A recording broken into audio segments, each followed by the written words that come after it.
Hello and welcome back to part 2 of the 100 Years' War history. If you are yet to watch part 1, then I do suggest you follow the link in the description and do so. If you have watched part 1 and you're here for part 2, well, thank you for coming back. Today we are going to continue from where we left off last time. And while we have already briefly covered the Caroline phase of the war, I'd like to briefly refresh us before we go any further. 1, for our memory, and 2, to set the general tone for the rest of the video. So, if you would like to take a deep breath and relax, and we can begin. The Civil War of Succession in Castile in 1366 pitted the forces of the incumbent ruler, Peter of Castile, against those of his half-brother, Henry of Trastamara. During this conflict, the English crown had supported Peter, while the French backed Henry. The French, under the leadership of Charles V, dispatched a substantial force of 12,000 men led by Bertrand de Gascony, a notable Breton who had risen to prominence as one of France's leading military commanders, to aid Trastamara's bid for the throne.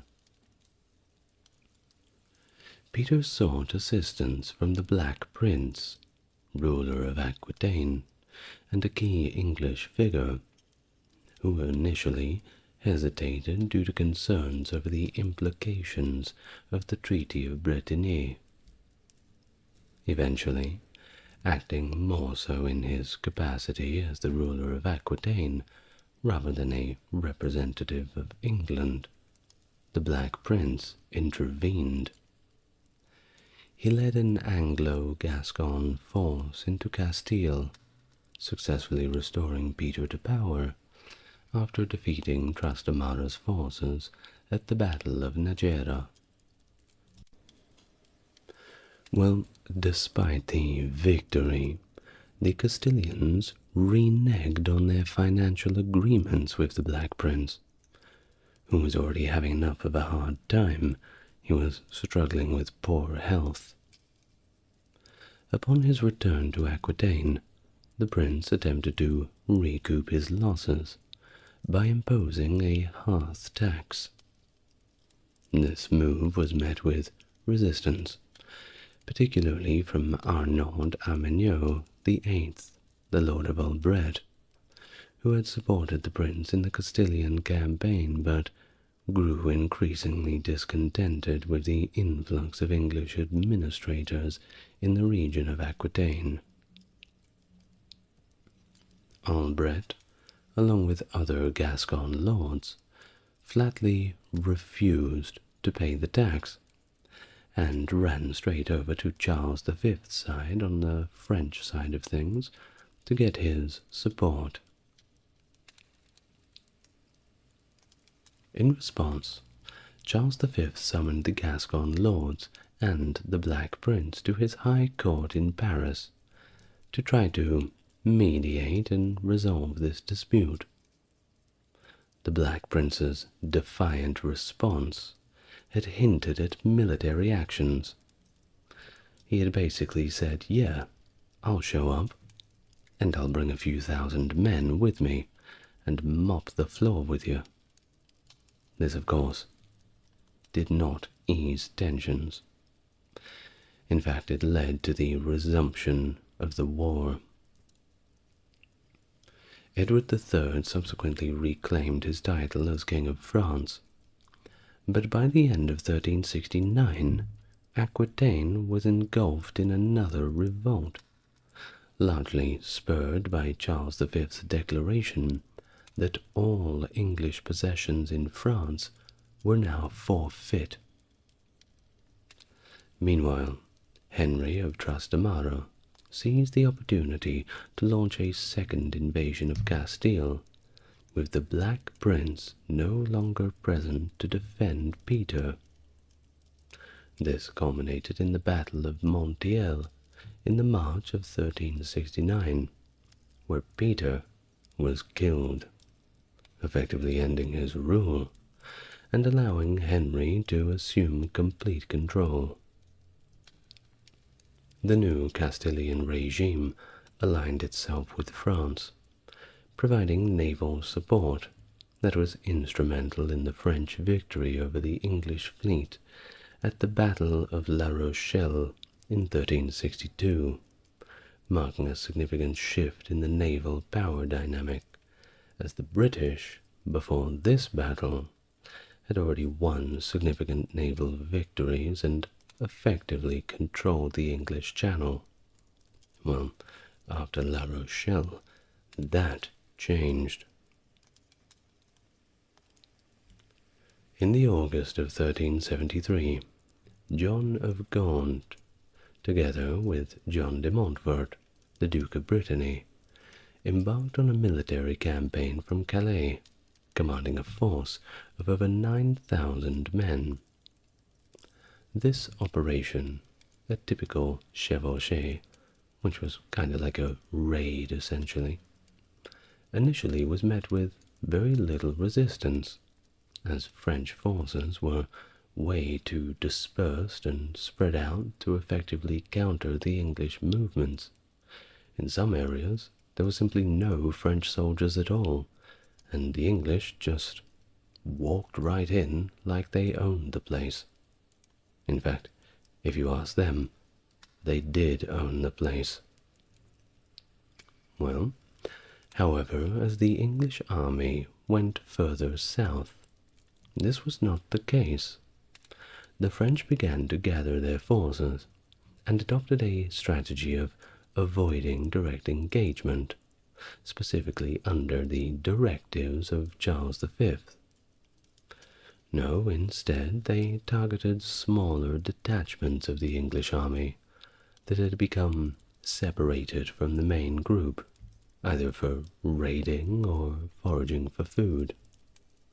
They set up ambushes, they lied in wait, they placed bait for them to come and take.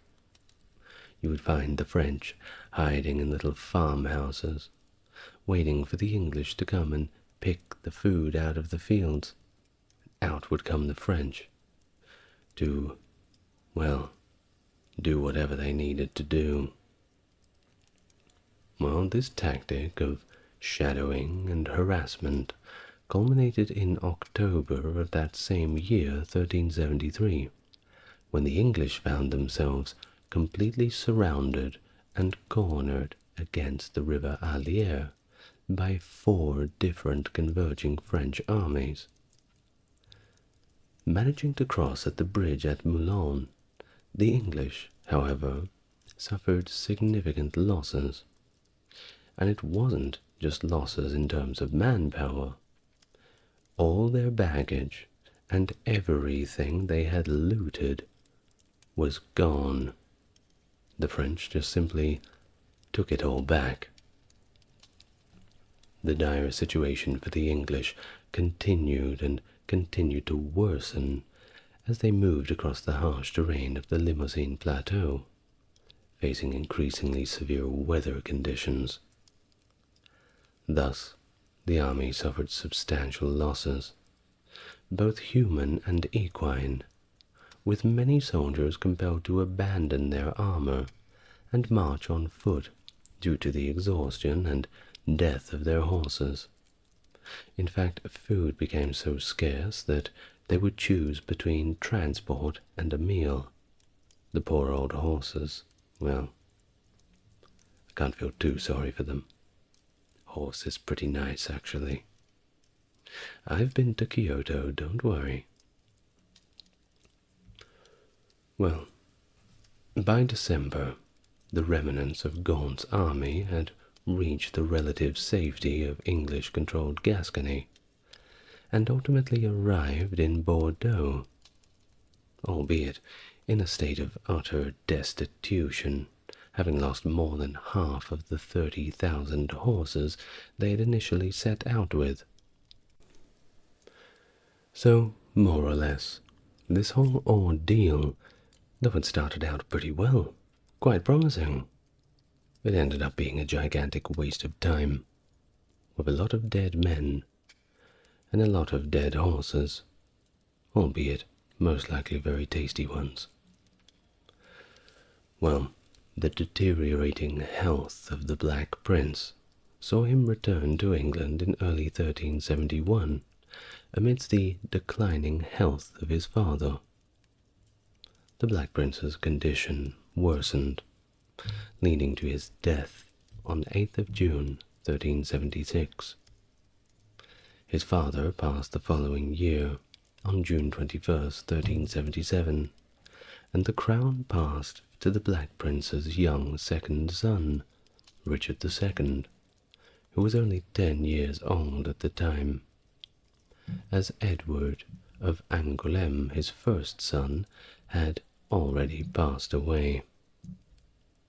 Now, under the Treaty of Brittany, the English had expanded their territorial holdings in France, but these gains were progressively eroded by a revitalized French military strategy under leaders like du Guesclin.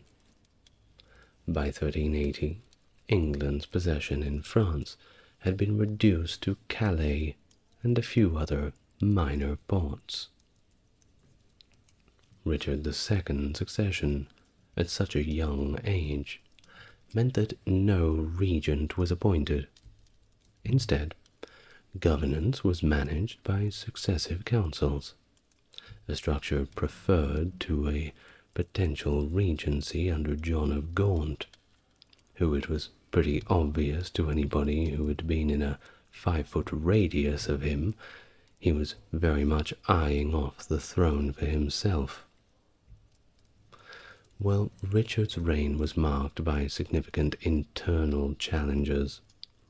I've already made a video about Richard and a video about the Peasants' Revolt of 1381. I'm yet to make a video about his conflict with Scotland in 1384-85, but it is on the list. But one thing you can be sure of is Richard was a busy boy.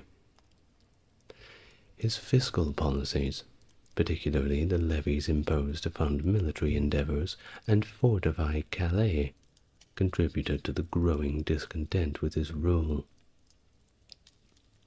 In 1380, the Earl of Buckingham led another expedition to support the Duke of Brittany, laying siege to Nantes in November.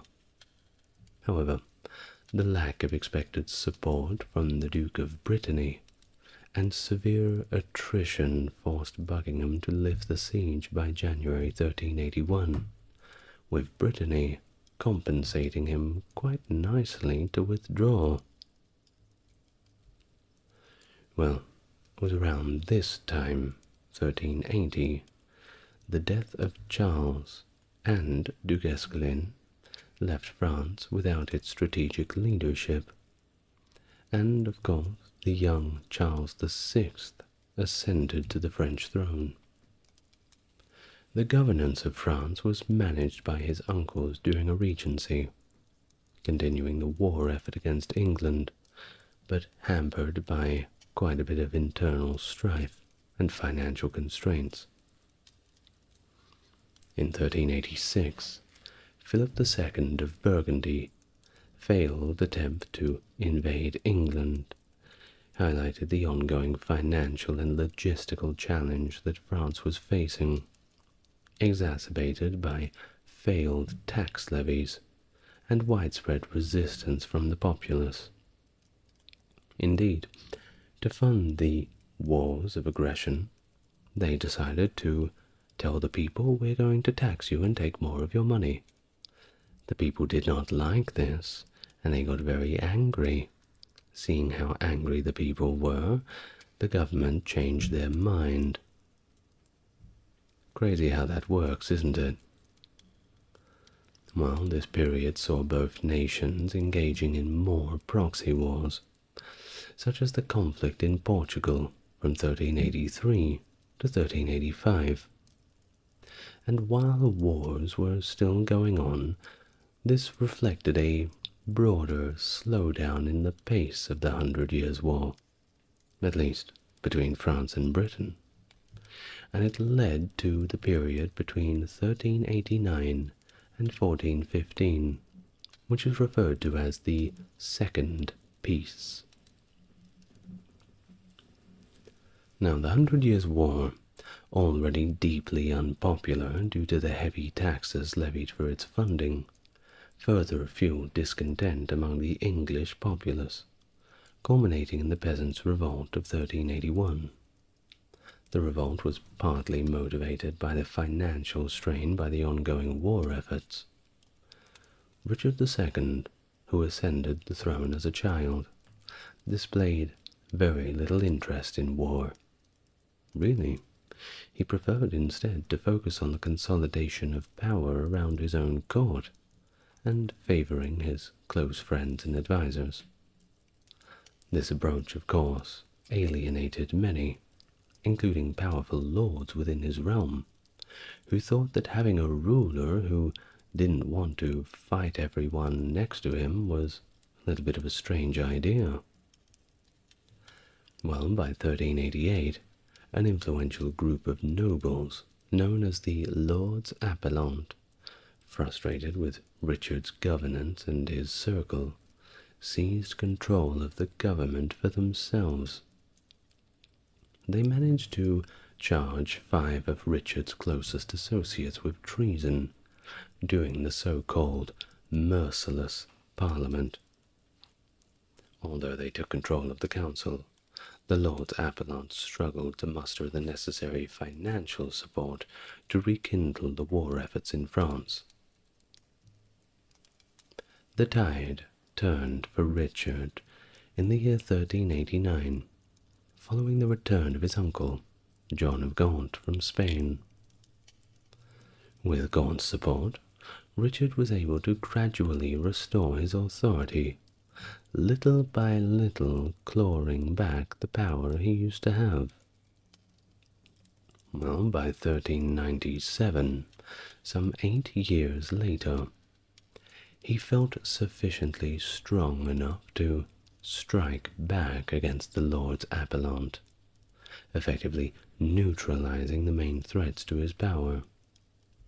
However, this political stability was short-lived.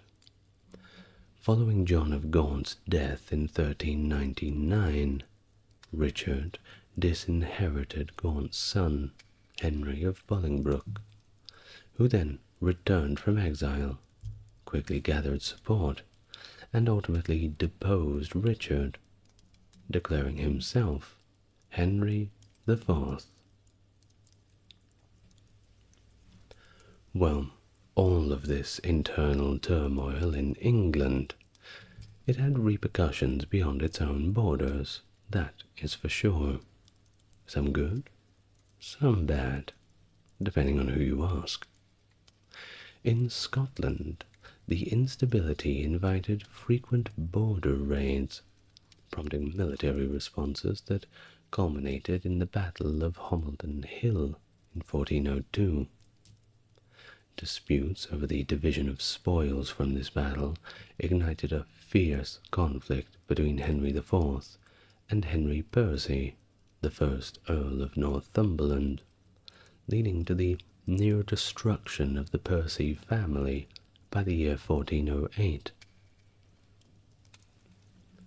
In Wales, Owain Glyndwr capitalized on the chaos in England by declaring himself the Prince of Wales in 1400, leading a significant rebellion against English rule, the most severe of rebellions since Edward I's conquest of Wales in the late 13th century.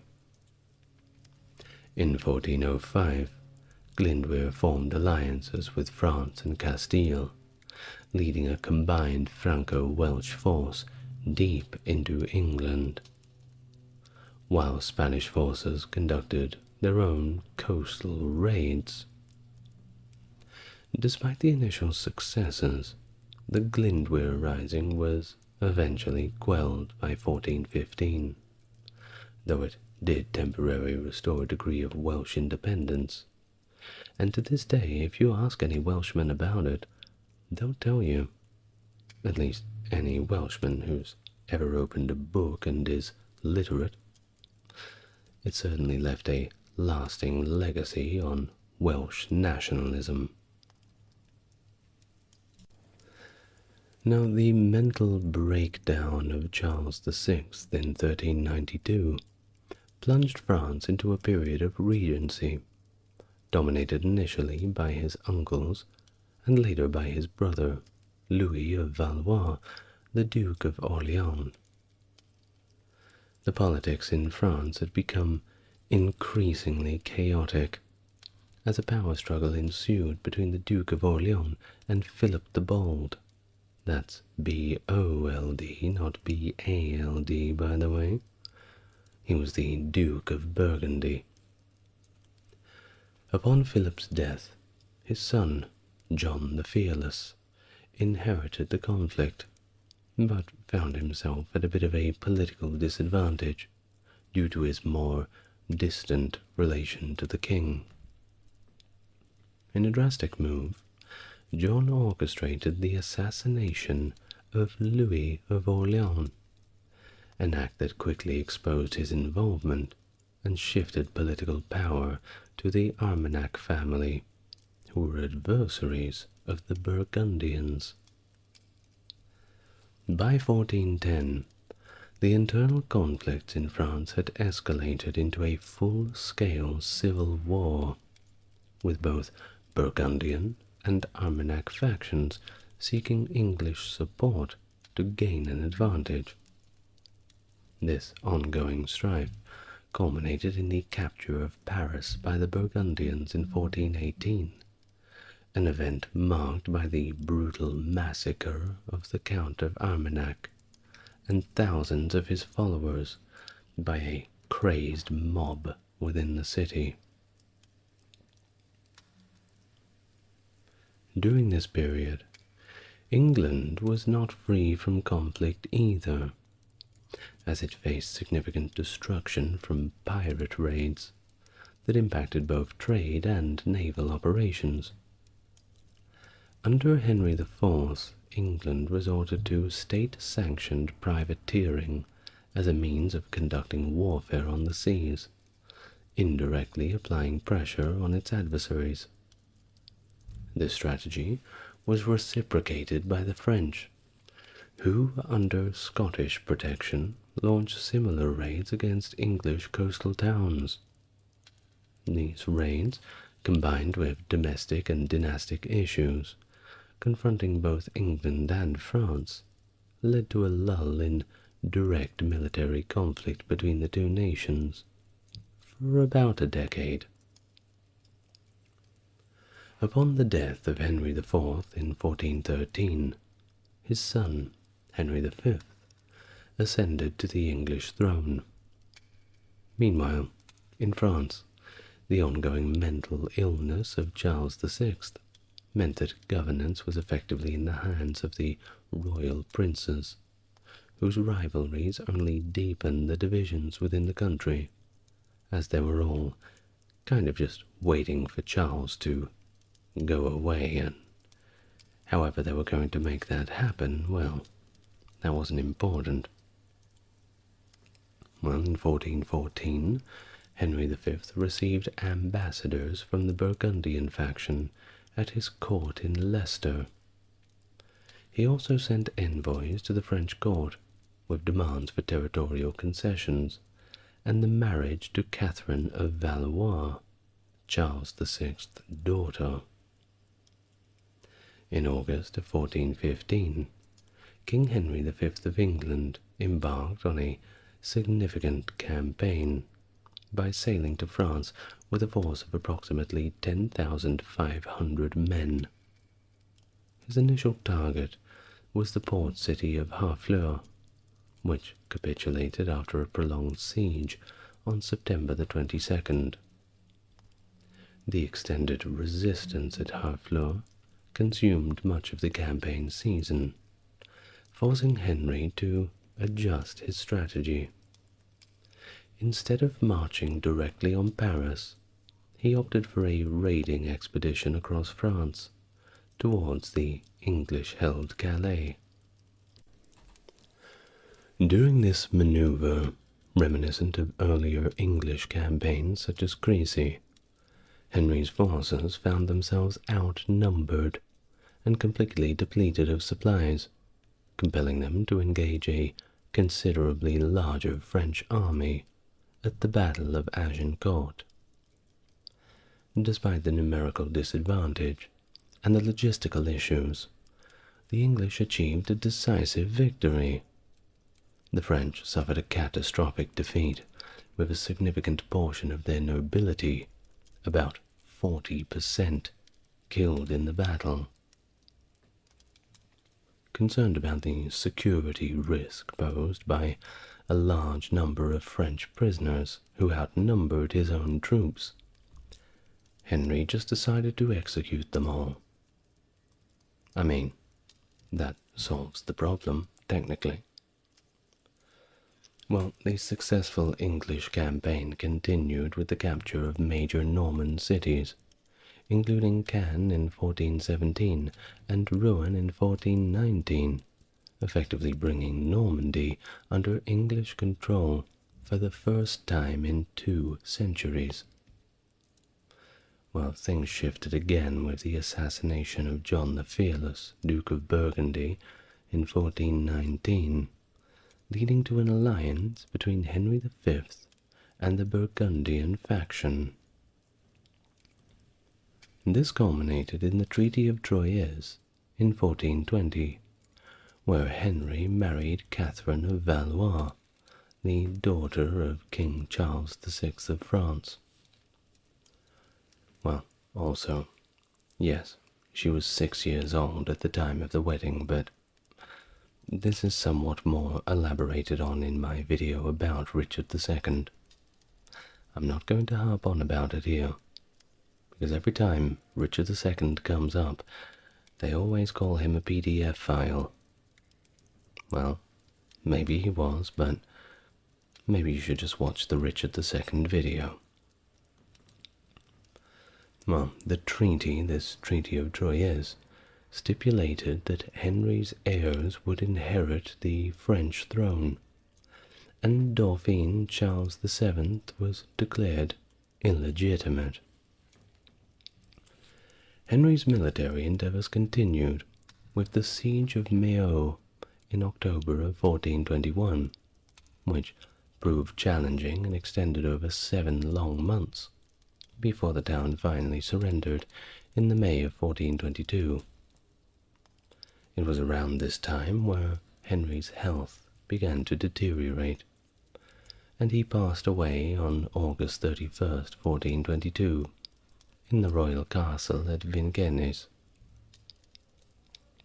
His death was followed shortly by that of Charles VI in October, leaving the infant Henry VI as the successor of both the English and the French thrones.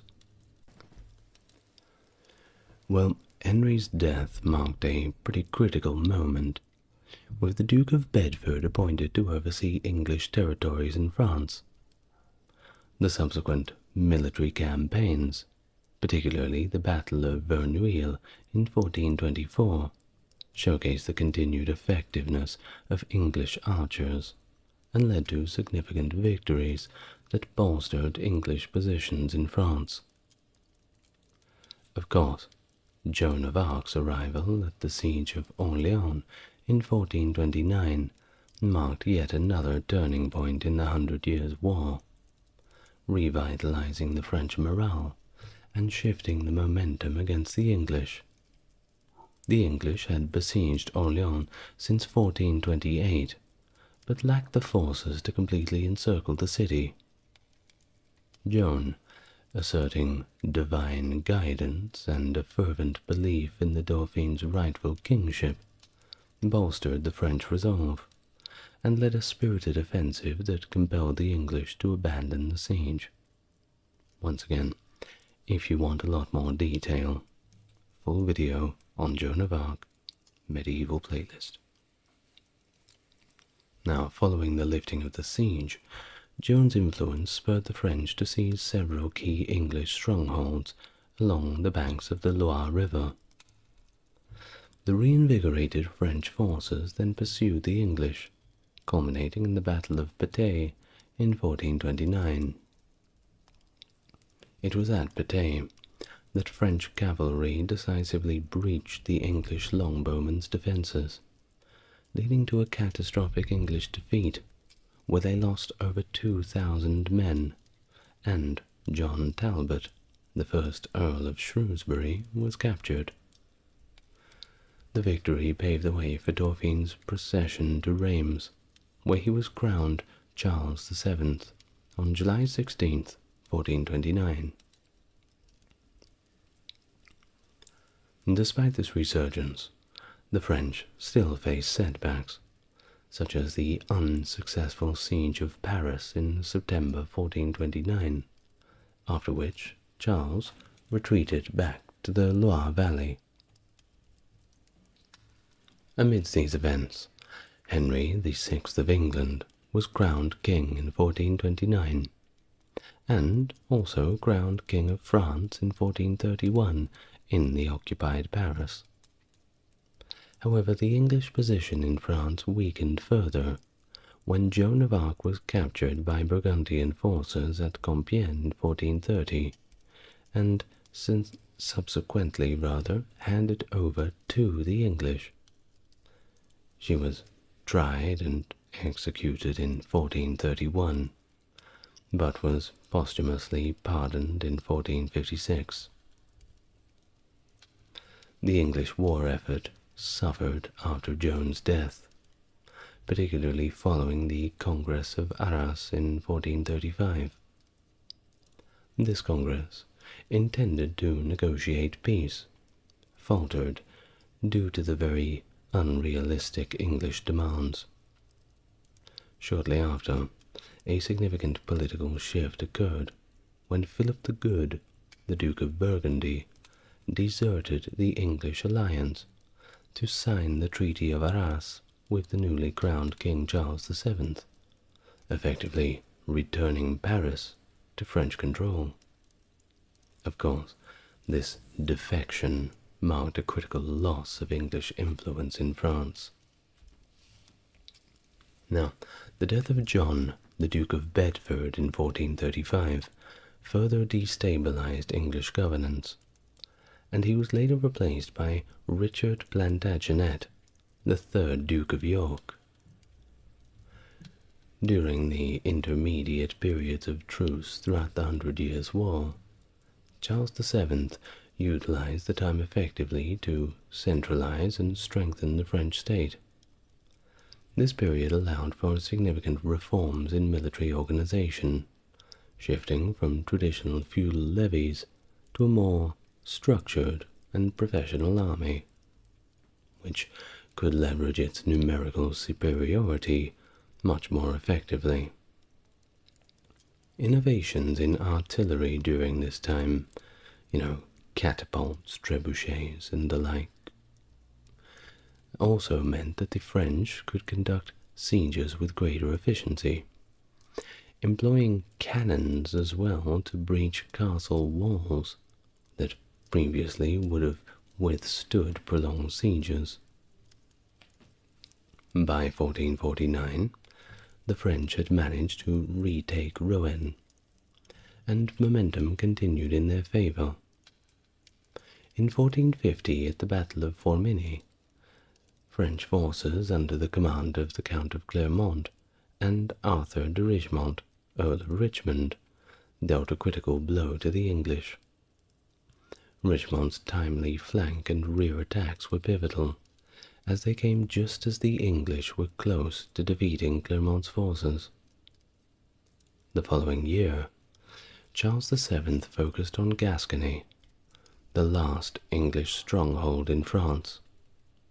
Bordeaux then fell in June 1451, but was briefly retaken by the English under John Talbot in October of 1452. The English hold was definitively ended following their defeat at the Battle of Castillon in July of 1453. The battle, marked by the effective use of French artillery arranged by Jean Bureau, resulted in heavy English casualties, and also the death of Talbot.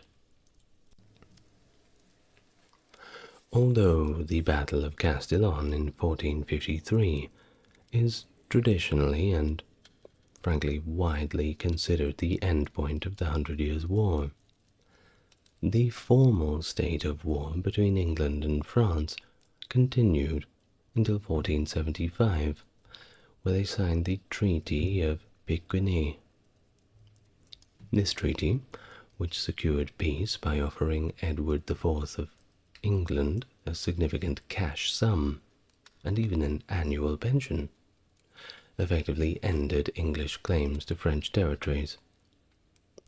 Now, despite this, the title of King of France continued to be claimed by English monarchs all the way up to the year 1803, a practice finally abandoned during the Napoleonic Wars as a gesture towards the exiled French king living in England. Now, the war's aftermath saw significant unrest back in England as landowners dealt with the financial repercussions of lost territories. This discontent is often cited as the contributing factor to the civil strife that preceded it, the War of the Roses, which erupted in 1455. The conclusion of the Hundred Years' War in 1453 marked a pivotal moment in European history, ending a chaotic and tumultuous era that had its origins all the way back in the Norman conquest of 1066, when William the Conqueror, Duke of Normandy, became the King of England. A complex feudal allegiance was established. As a vassal to the King of France through his holdings in Normandy, yet an equal as King of England, William's dual roles planted the seeds of a centuries-old Anglo-French conflict. It was this duality that created inherent tensions, as his successors on the English throne inherited not just a kingdom, but a contentious claim over a vast French territory. Well, by the war's end, England was stripped of its expansive continental dominions, retaining only the port of Calais, until it was also lost in 1558. This dream of an Anglo-French dual monarchy, envisaged by several English monarchs as they sought to exploit their historical claims, was irrevocably shattered. Of course, the social and cultural impacts of this profound conflict were also wide-ranging.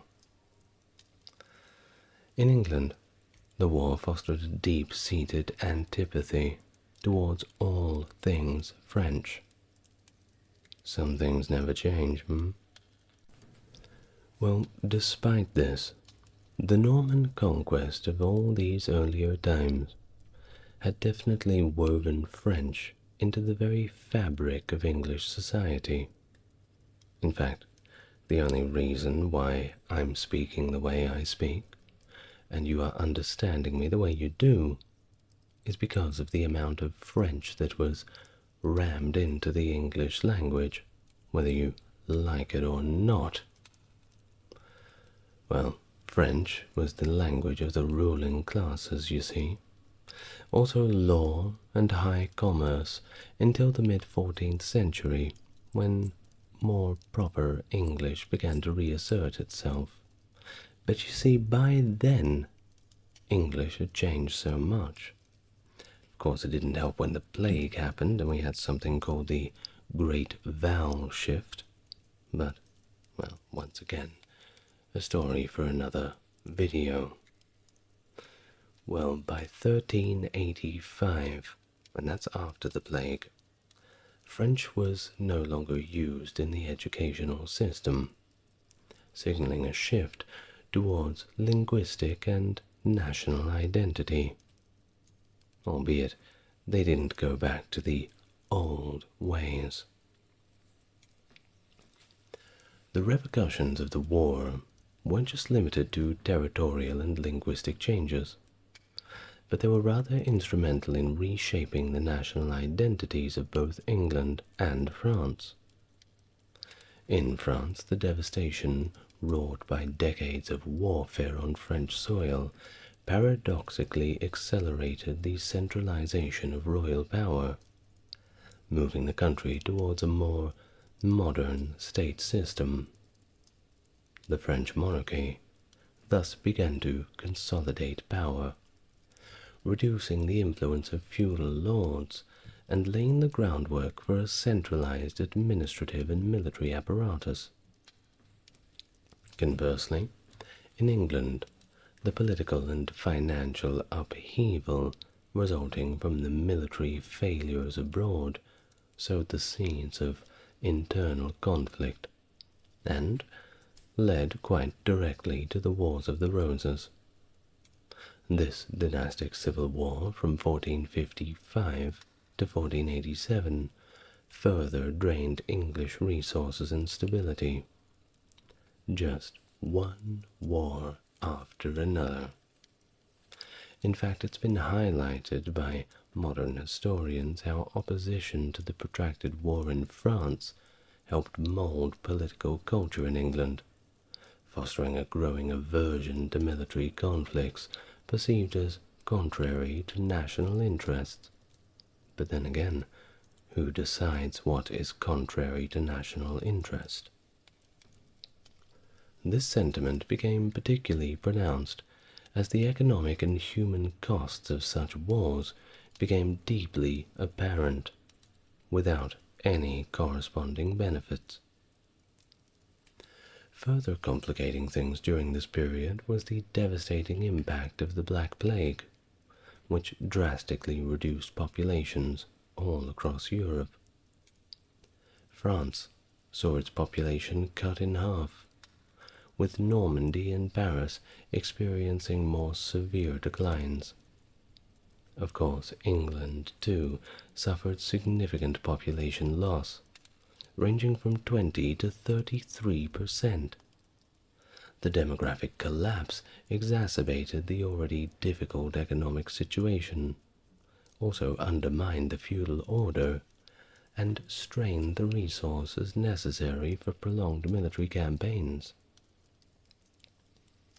In the broader context of state formation, the 100 Years' War exemplified the role of interstate conflicts in shaping fiscal and administrative capacities. The existential threat posed by the English occupation forced the French monarchy to innovate financially, notably through the implementation of regular taxation that enabled the maintenance of a proper standing army. This shift was a critical step in the evolution of the modern state, reflecting a transition from feudal obligations to a more centralized and organized bureaucratic system. The necessity of defending the realm from foreign invasion justified the expansion of state power, an argument that gained acceptance even among the traditionally tax-averse French nobility. Thus, the legacy of the 100 Years' War is somewhat multifaceted, influencing the trajectory of both England and France in their own profound ways. It shaped national identities, accelerated state centralization, and contributed to the overall re-evaluation of governance and military strategy in England, setting the stage for the modern age in Western Europe. and with the end of the 100 Years' War, everybody went home, and there were no more wars ever again, and they all lived happily ever after. I suppose it's always good to end a video on a joke, don't you think? Don't worry, there'll be plenty more war and violence and bloodshed to come. Just you wait. As it's been quoted before, you will live to see man-made horrors beyond your comprehension. Sorry to give you nightmares. Now, before I go, I'd like to thank my top-tier Patreon subscribers, being Stark Factory, JC, Jeffrey, and Susan. Thank you very much, and if you, listener, would like to support the channel too, you could perhaps look at the Patreon, or you just like and subscribe, and that does a lot more good than you would know. But for now, I'm tired, and I'm going to go to sleep. Thank you very much for listening once again. Please look after yourself, and have something nice for breakfast tomorrow. Good night, everyone.